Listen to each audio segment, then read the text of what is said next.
dijelasin secara praktis. Nanti gitu ya, idenya itu langsung aja di sini urut gitu, gitu. Tapi udah jelasin di atas ya. Tapi ini dua ya. Oke.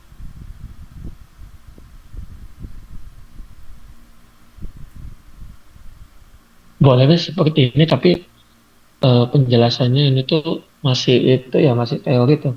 Tambahkan satu kalimat yang praktis atau dua kalimat cukup ya.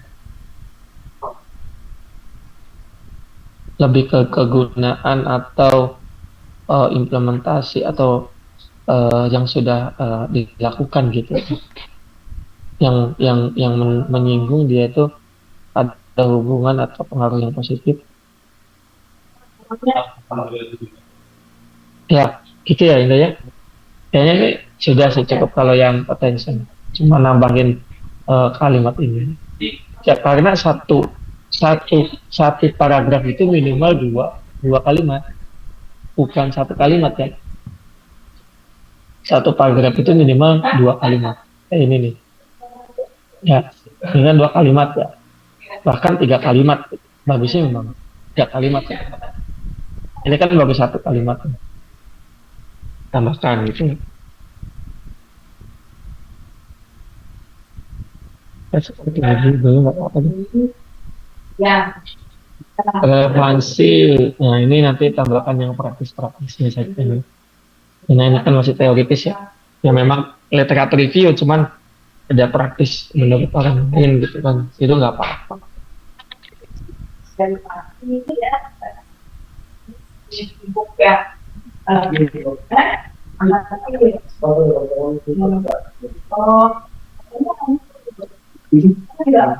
Ini kalau ada yang terbaru pakai yang terbaru aja ya, biar nggak terlalu banyak.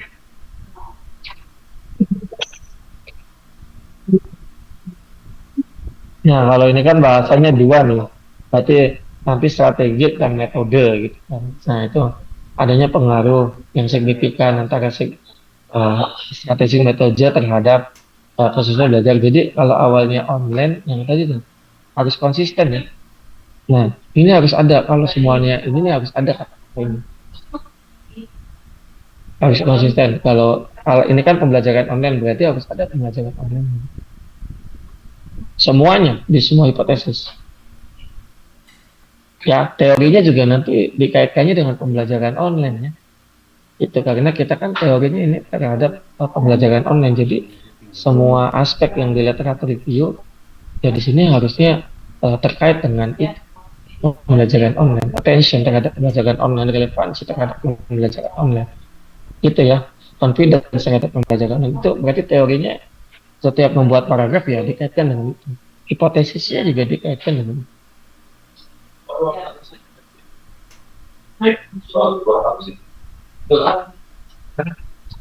Nah ini nggak bisa langsung terkait dengan ini. Ketika dia satisfaction ke attention, satisfaction ke relevansi, itu dijadiin satu aja kayak ini. Nah kayak ini. Jadi seperti ini tulisannya, nggak ada teori lagi gitu. Ya ketika dia sama gitu, ini confidence satu, berarti nanti paragraf di atasnya cuma satu gitu. A10 A11 ya udah gitu, nggak ada yang ini lagi, nggak ada, udah dijelaskan di atas. Ini confidence lagi nih, berarti ini tiga gitu ya, kecuali memang berbeda nih ya, ini user friendly berarti bisa satu tuh ya. Satisfaction itu bisa satu, comfort ya satu, satisfaction ini bisa satu deh, satisfaction sama yang atas. Struktur satu gitu kan. Nah itu jadi nggak terlalu banyak paragraf nanti ini ya, kecuali memang kayak gini nih, ini kan ada attention sendiri ya udah sendiri, interaktif sendiri ya sendiri, interest, nah ini nih interest digabungin ya, interest gitu kan. Kalau interesting berbeda ya berarti dibedakan. Itu kalau disamakan secara karena sama kan intinya sih. Bisa dipahami nggak ya? Berarti kalau yang sama itu penjelasannya yang di awal aja, Satu, iya, yang iya, satu. oh yang di bawahnya tinggal nyebutin hipotesisnya aja gitu ya Pak. Betul, betul. Kalau yang sama di awal ya, strategik itu kan satu teori gitu.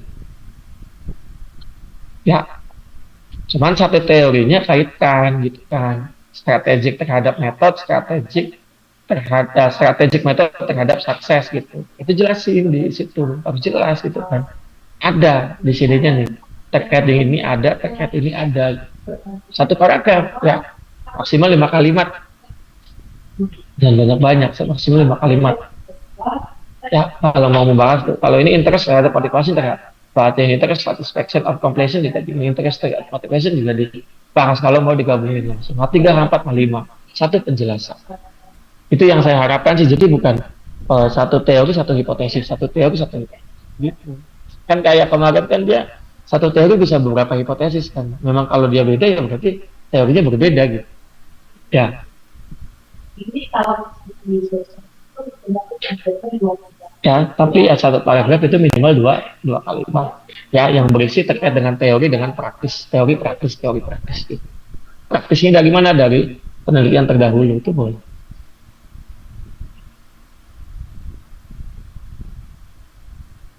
Untuk literatur kajian literatur review dan development hypothesis development saya kira cukup ya. Nanti tinggal direvisi saja.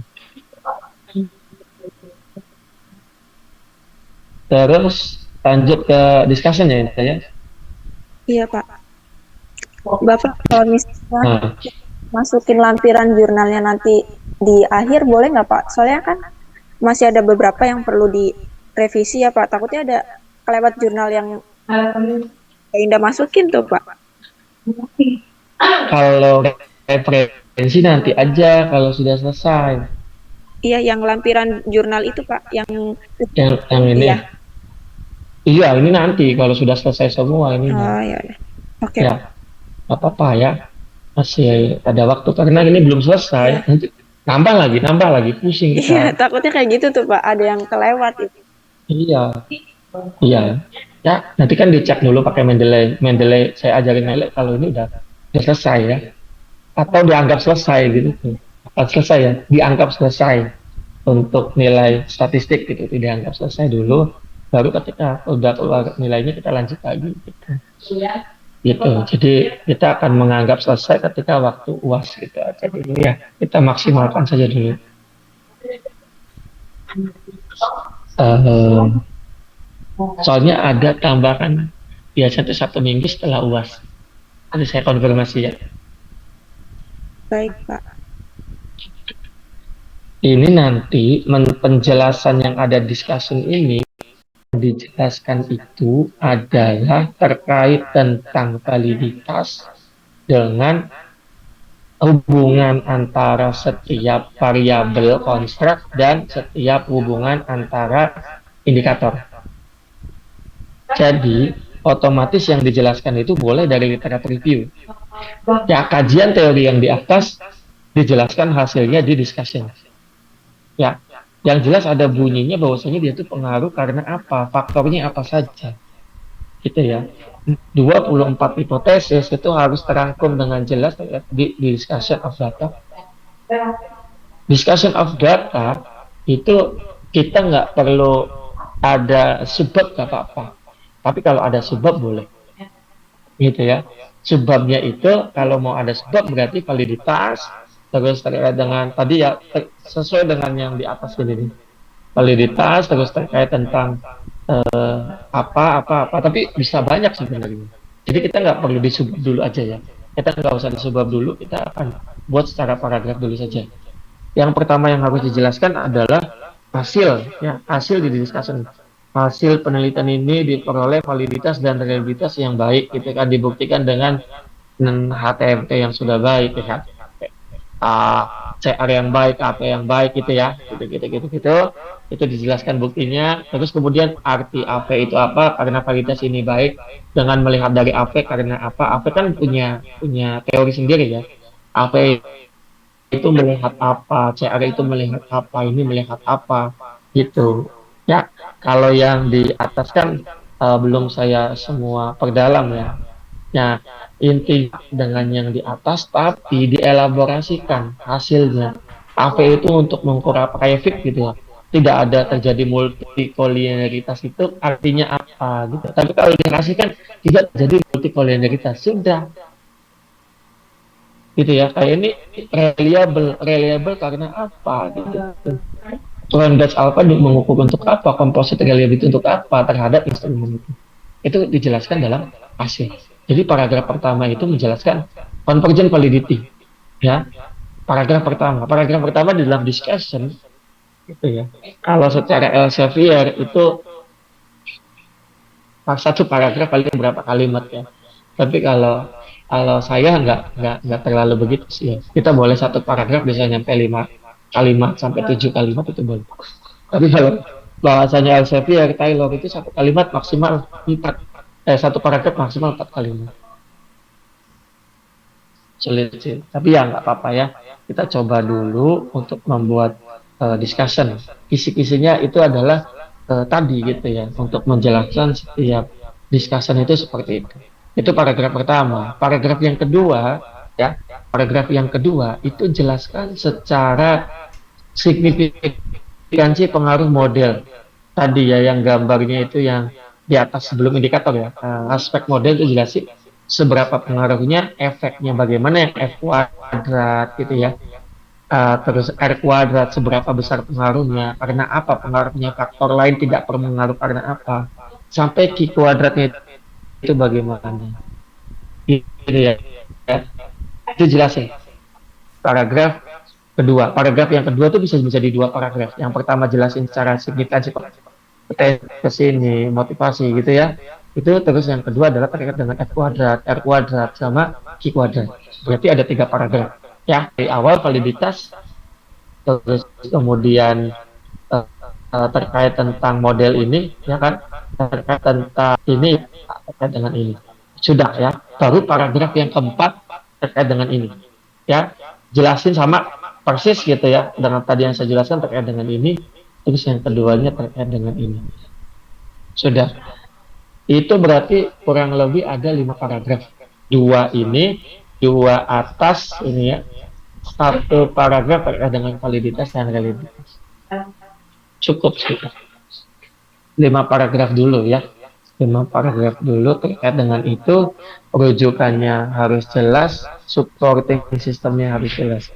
Yang kalau di diskusi data itu intinya kenapa hasilnya itu ya, karena apa ya toh, dukungannya bagi ingat ketika mau membuat sebuah discussion ya, karena kalimat 1W itu dipakai di sini tuh, karena sudah ada hasil kan. Kenapa hasilnya seperti itu, karena apa, supporting system dan referensinya bagaimana, kesimpulan kamu bagaimana gitu ya. Jadi ada kita yang berbicara terkait dengan itu semua. Karena itu kan hasil yang di generalisir menjadi sebuah temuan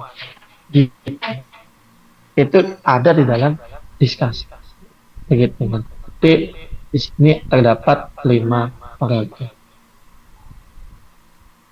Mungkin bisa ada yang mau ditanyakan.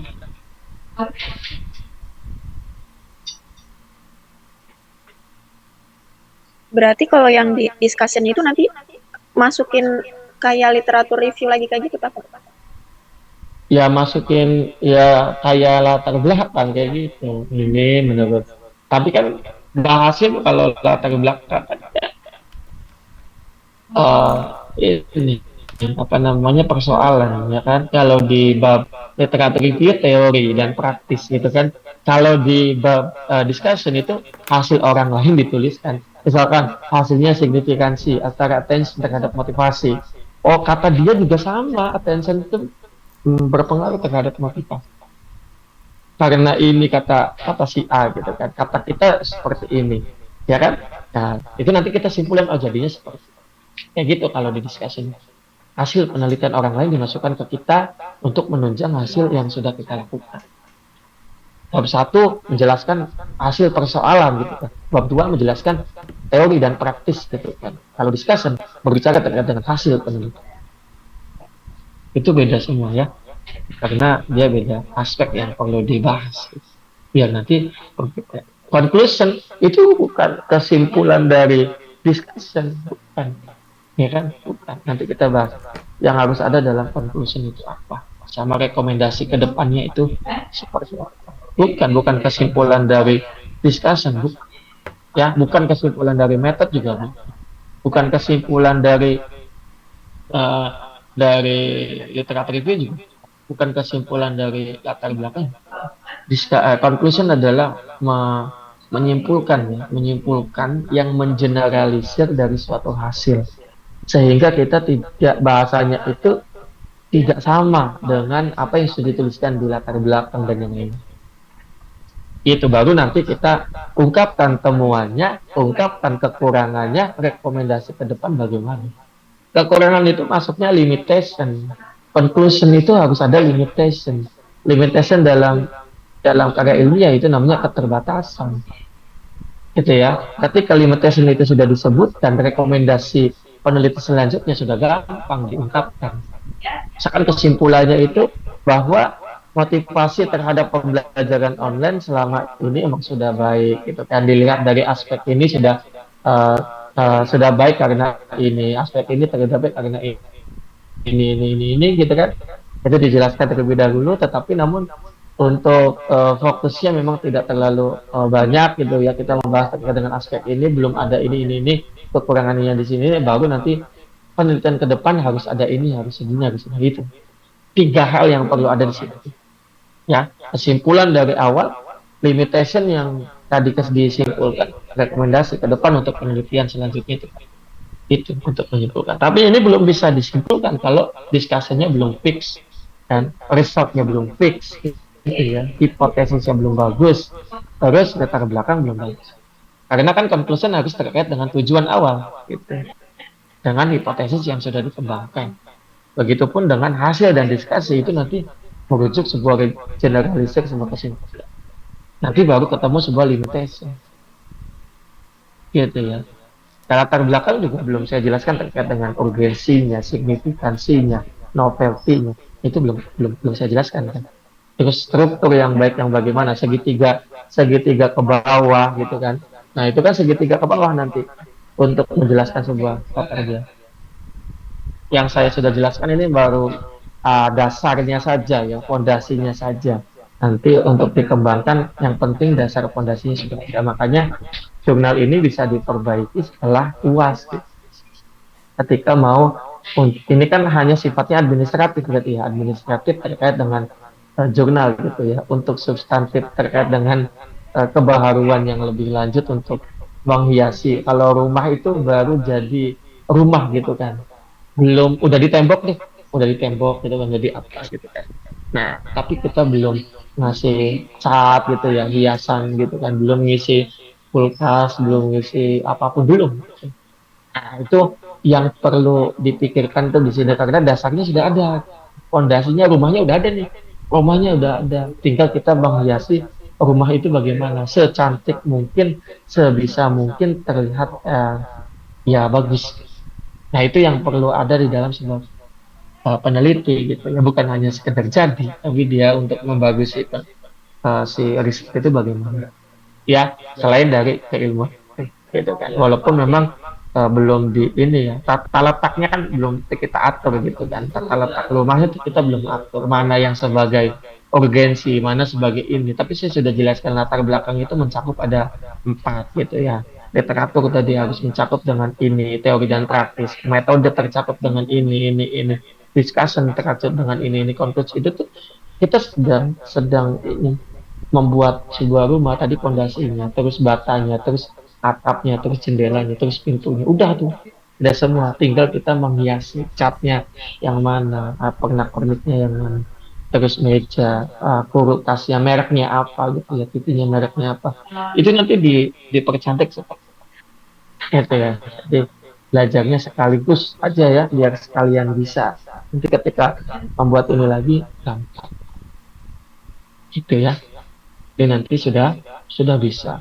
Nanti bisa peer review ya, kemampuan Indah sama Via itu sudah dapat di peer review oleh orang gitu. Peer review dengan orang itu artinya bisa nanya ke misalkan ke Rova, ke Lucy, ke Indah, ke GSD gitu ya, ke Nur Indah. Oh, kemampuan saya ternyata ada bedanya tuh dengan kemampuan mereka. Nanti bisa disatukan. Itu yang disebut dengan sebuah konsep dan teori akomodasi dan ekuilibrasi. Udah nyampe sana kalian itu. Sudah tahap ekuilibrasi. Karena kan sudah tahap akomodasi, bukan asimilasi. Nanti ketika sudah tahapnya ekuilibrasi, kemampuan kalian akan secara meningkat, yaitu cepat gitu kan. Karena fondasi asimilasi kalian sudah mencapai. Akomodasi kalian ini sedang diperjuangkan gitu ya. Jadi itu yang memang menjadi dasar untuk penulisan discussion dan tadi revisi terkait dengan literatur review gitu ya. Saya tidak terlalu banyak mencontohkan untuk menulis untuk discussion karena belum ada ya Indah ya. Udah harus ada dulu baru nanti saya bisa contohkan mana yang salah, mana yang kurang gitu ya. Terus sampai ke referensi lah. Bismillah. Nanti berarti selesainya kemungkinan hari Sabtu ya harus sudah selesai untuk discussion data dan revisi kita zoom lagi malam minggu gitu ya. Nanti bisa diperbaiki hari Minggu dan hari selanjutnya. Gitu. Nah, kita bahas conclusion sih malam minggu. Satu hari minggu sudah jadi Senin kita bisa ketemu atau mau online lagi. Online aja sih enaknya ya karena penjelasannya biar jelas. Yang penting nggak ngantuk aja ya. Iya, Pak. Ada yang mau ditanyakan mungkin? Sudah dipahami ya alurnya ya. Iya, Pak. Penjelasannya sudah jelas jadi saya kira cukup ya. Baik, Pak. Oke.